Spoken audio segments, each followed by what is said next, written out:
How? Kain tayo kain.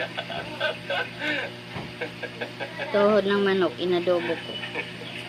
Nanay Maria Malahagsi ng Uman, shout out. Yan, kay Ate Pilma Mikabalo.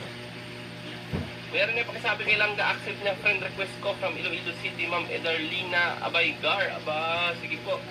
Kay Ma'am Edarlina Abaygar. Talagang gusto makipagkaibigan ni Ma'am Edarlina Abaygar kay Nine. Sige po. Ma'am Marlene Nebres, hello, shout out.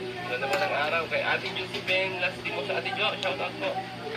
At shout out din kay Ate Janet. Yan.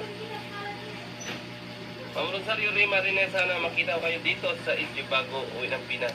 Ayan, Ma'am Rosario Rima, abangan nyo po sa 27 ng umaga, alas 9. Diyan po sa Singapore.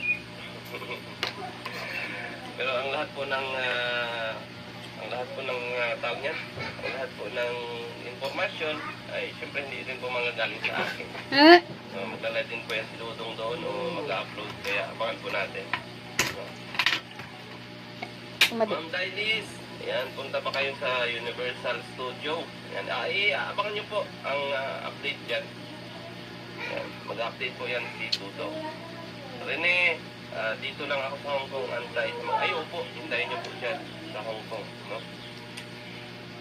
Opo. Abangan nyo po dyan sa Hong Kong.